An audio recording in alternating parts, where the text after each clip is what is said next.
Tata nano एवढी प्रसिद्ध असूनही बंद का पडली? नमस्कार मित्रांनो, एक काळ असा होता की भारतात प्रत्येक सामान्य कुटुंबाला कार घेता यावी यासाठी रतन टाटा यांनी एक मोठे स्वप्न होते आणि त्यांचे स्वप्न जन्माला आले. टाटा नॅनो. पण तुम्हाला माहीत आहे का, जगातील सर्वात स्वस्त कार प्रसिद्ध झालेली ही कार अखेर बाजारातून गायब का झाली? नेमकी कुठे चुकलं? कंपनीची चूक होती का, मार्केटिंगची चूक होती का, की ग्राहकांचे कारकडे पाहण्याची मानसिकता बदलली? चला जाणून घेऊया या टाटा नॅनो यशापासून आतापर्यंतची संपूर्ण कहाणी. टाटा नॅनोची सुरुवात. टाटा नॅनो ही पहिल्यांदा जानेवारी 2008 मध्ये ऑटो एक्सरे मध्ये सादर करण्यात आली.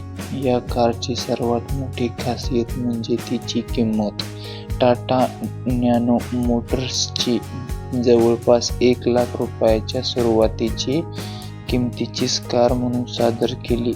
उद्देश होता मोटरसायकलवर प्रवास करणाऱ्या भारतीय मध्यमवर्ग कुटुंबाला च्या तुलनेत सुरक्षित आणि परवडणारी चारचाकी उपलब्ध करून देणे.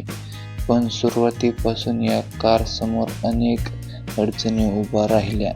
पहिली मोठी अडचण, कारखान्यांमध्ये वाद. नॅनो उत्पादन सुरुवातीला पश्चिम बंगालमध्ये सिंगूर येथे करण्याची योजना होती, मात्र जमीन अधिग्रहणाच्या मुदतीवर मोठी राजकीय आणि शेतकरी आंदोलन झाले. त्यामुळे टाटा मोटर्सला प्रकल्प गुजरातमधील सांदन येथे हलवावा लागला. यामुळे नॅनोच्या प्रवर्गाला सुरुवातीपासून मोठा धोका बसला. दुसरी मोठी समस्या, आगीची घटना.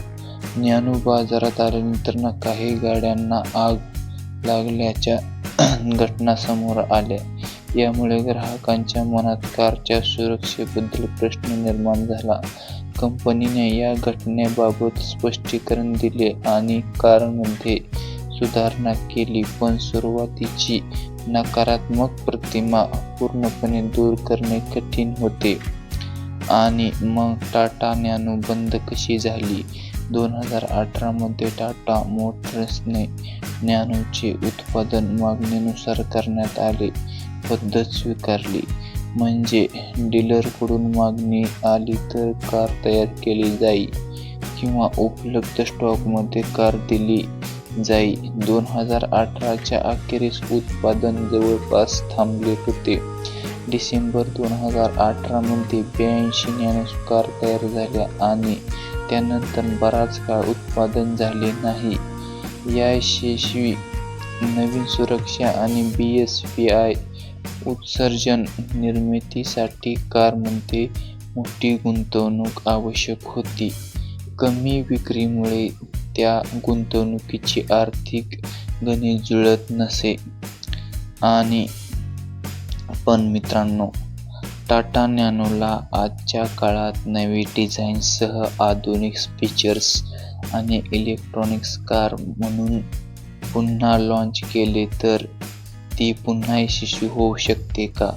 तुमचे मत नक्की सांगा.